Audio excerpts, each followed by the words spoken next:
Hello, you are listening to a premium episode of Blocked and Reported. For this one, this week, we are going to Iran, but no, we are not going to be doing geopolitical analysis. We are not going to be solving the Israel-US-Iran conflict. Instead, we are going to be talking about Huda Kattan. This is a global beauty influencer who made the mistake of dipping her toe into Iran discourse. To listen to the entire episode and get access to our entire back catalog, that's hundreds of extra episodes, and also get access to our online community, our live hangout, and much more, become a premium subscriber at Primo, blockedandreported.org. Thank you and enjoy the preview.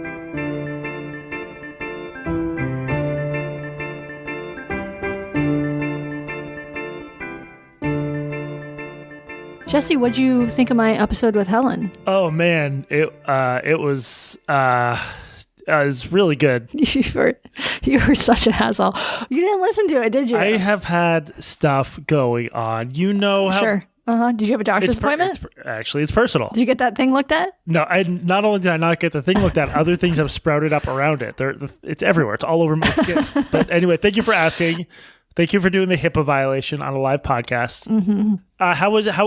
So this Helen Lewis is sort of an up-and-coming British journalist? Yes, she is. It was great. This was a very fun episode for me because you don't know this, but we spent a good deal talking about Lindy West, who is not, like, I wouldn't say that Lindy is one of my lolcows. I have never looked her up on Kiwi Farms. Honestly, she probably doesn't even have a page on Kiwi Farms, but she's like lolcow adjacent because she's in a polycule, and everyone in a polycule is a personal lolcow for me. Not that I think there's anything wrong with polycules. You know, not all polycules. Some thruples, I'm sure, are completely functional. They just tend not to be ones with any women in them. Anyway, it was a great episode. You should listen to it. But there was one thing I forgot to mention. This isn't going to make any sense to you, but it will make sense to our listeners. Aham, let me just read you a page from the book and just set this up, Jesse, because you don't know what I'm talking about. Lindy and her husband Aham, they are now in a throuple. He moved in I don't know if she's younger, but certainly smaller, skinnier woman into their home that they share together. Can I just say that's really weird that's how it worked out? Like that they decided to go poly and the man has two girlfriends? Yeah, that's weird. Because I would have thought it's just as likely for the woman to have like a hot younger guy move in. That's super weird. Anyway, I'm just saying, I just want to say that's weird. That's my feedback. That's super weird. The one chick, two dicks arrangement, I don't think has ever happened in the history of polyamory. We also talked a little bit about the Lavery polyamory, which I enjoy because any way you look at it, either in terms of sex or gender, it's still one man, two women. That reminded me, I've been meaning to call her to Grace? hang out and get lunch and catch up. Now that you're in San Francisco. Okay, so Lindy and her husband and his girlfriend, who is now supposedly Lindy's girlfriend, although I am doubtful, they all live together. But the book goes back into the early days of their relationship. So Lindy and Aham, they got together in like 2011 or something like that. They broke up after a few months and then they got back together. Lindy's dad died and he was really there for her and they got back together. But I need to read you this one section. The day Aham and I got back together in early 2012, we talked for hours. I cried for most of it. Oh, one thing I also should mention is that Aham is black. In broaching non-monogamy, Aham said that he wasn't seeing anyone else, and this wasn't about me. It was just a fundamental part of his ethos. He believed that monogamy was, at its root, a system of ownership.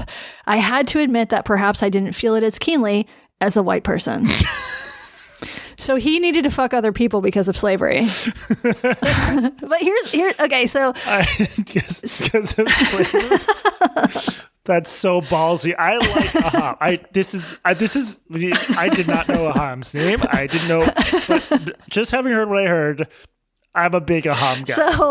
So, and she says this without any sort of irony, like famed feminist Lindy West, who worked for Jezebel for years. Read that last sentence again. He believed that monogamy was, at its root, a system of ownership. I had to admit that perhaps I didn't feel it as keenly as a white person. As a white person. That's amazing racecraft. I because I'm white, I didn't get that he had to have sex with other women. Yeah, and the thing is, so Aham, people might think, well, it sounds a little far-fetched, but, epigenetics, maybe Aham, like the legacy of slavery, it's in his DNA, and therefore he has to fuck other people. Okay, Richard Spencer. Although, I don't know, Okay. I don't know if this is like a woke, like, oh my God, this is so confusing. Is it? This is intersectionally confusing. Yeah, so, but here's the thing, so...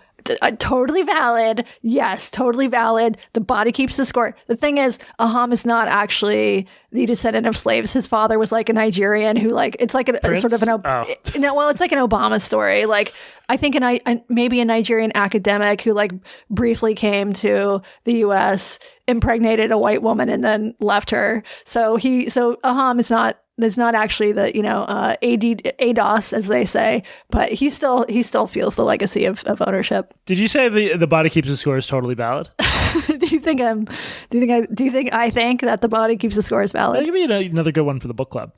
That is so awesome, especially because this is a book that just came out, right? I know because I listened to the episode. It's actually not out yet. It's not out until the 10th.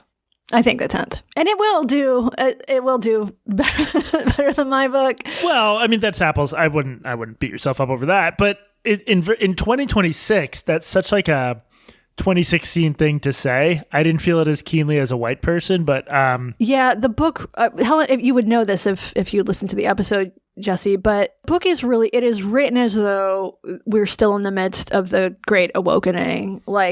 Yeah, that's what I'm saying. Really, and books take a long time to publish. It's possible this was written, before everything crashed and burned, but it is written as though nothing has changed. And Lindy West, considering sort of who I assume she spends her time with, she might not know that the awakening is over. Can I do something that our listeners hate, but there's a reason for it, which is you're gonna look it up on chat. You're calling Chad? No, I would never do that. I asked Claude. So I pasted that segment you just read into Claude, and I said, if you were the author's psychologist, what would you say about the highlighted bit? Actually, can I just have you read that? This is the very first thing Dr. Claude said, and I think this is important because I hope Lindy is listening to this and will hear it. I'm sure she is. She's a primo. This is a rich moment psychologically. A few observations. The racial framing is doing a lot of work here. That's in bold. That's a subhead. Yes. The racial framing is doing a lot of work here. The author essentially accepts Aham's framing that her discomfort with non-monogamy is a white failing, a lack of political consciousness, rather than a legitimate personal need. This is a subtle but significant form of emotional manipulation, whether intentional or not. It reframes her boundaries as privilege rather than preference, making them harder to defend. Dr. Claude, yes. Claude is based. Claude is trad. But that's like actually good. That's like literally what a good psychologist would say there. I think. That's also what a good feminist would have said. That's crazy. And she just completely unironically.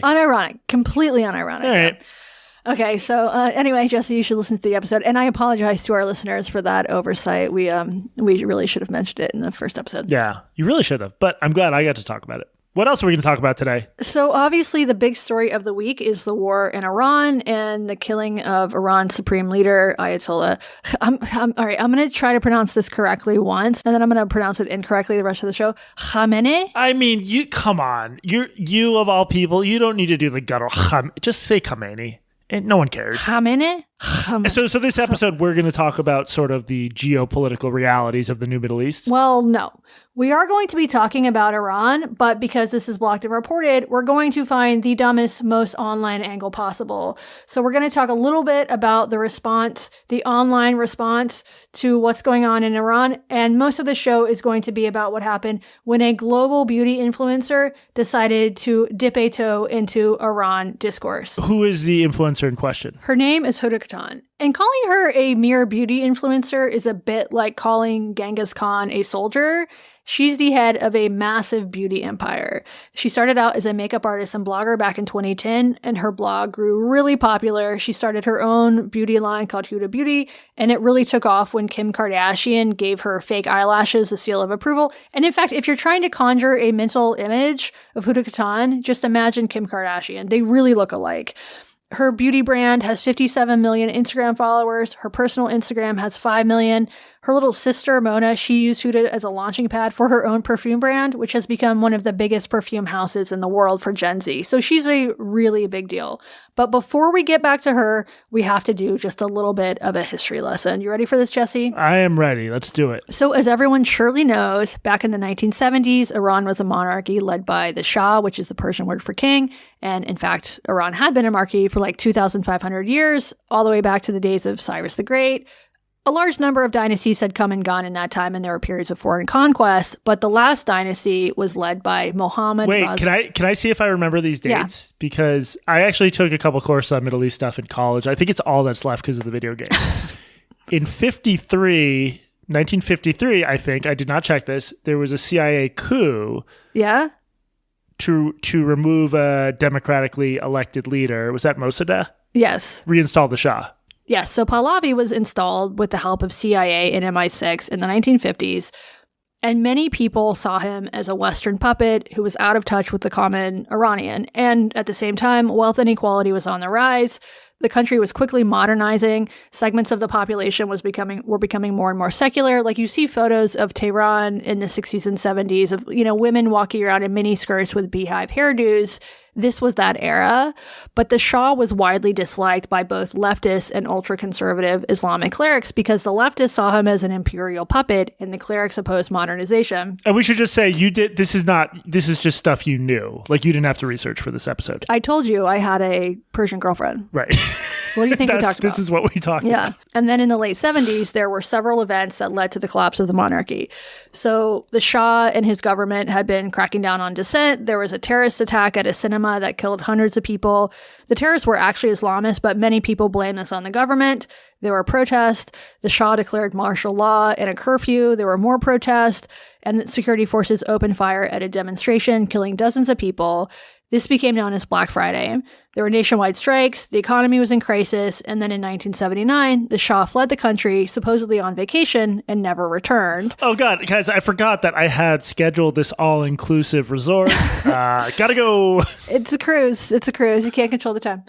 And then after that, a referendum abolished the monarchy and created the Islamic Republic, which had two leaders, Ayatollah Ruhollah Khomeini, who died in 1989, and Ayatollah Ali Khamenei, it's confusing, who has been in power ever since, or was until this week, but now he's dead. Oh, did I? I think when I was like just pronounce him like that way, I probably pronounced Khomeini versus Khamenei. Yeah, it doesn't. And I think people know this, but like the Iranian Revolution of 79, and even I know this as certified dumb person, was just like a signal event in Middle Eastern history because Iran is this ancient regional power. And this was a huge moment and also created a very large international diaspora, did it not? Exactly. And after the revolution, it didn't take long for the Ayatollah, who was a hardline cleric, to introduce Sharia law. So women's rights were eroded. No more miniskirts and beehives. The look of the decade, or decades really, was the hijab. It was made mandatory in public. And I think 1983, the penalty for not properly wearing your hijab was public lashing, fines, and even imprisonment.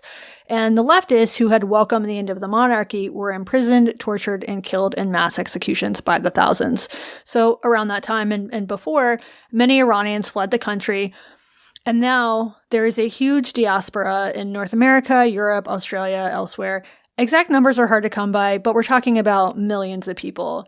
And I'm going to generalize a bit here, but the Iranian diaspora tends to be highly educated, entrepreneurial, and they are disproportionately successful. Maybe because it takes a certain degree of privilege or wealth or just internal resilience to flee your own country and make a home across the world, but they tend to be very politically engaged with what's going on back in Iran. Right. So, I mean, this is sort of maybe not Venezuela level, but this is a basket case country with like a pretty crappy economy. And it's seen by the West as like this troublemaker that's propping up Hamas and Hezbollah and the Houthis, and just not a good neighbor is the story. Yeah. So Iran has one of the weakest currencies in the world. So the Iranian government would say that this is entirely due to Western sanctions.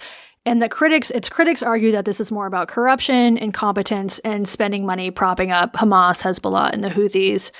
rather than actually doing anything for the country. The middle position is that the sanctions exacerbate economic mismanagement and corruption. So everything's basically fucked. And anyone who lives in a city with a large Iranian diaspora will know that the Iranians who fled, and now their children, absolutely hate the Islamic regime.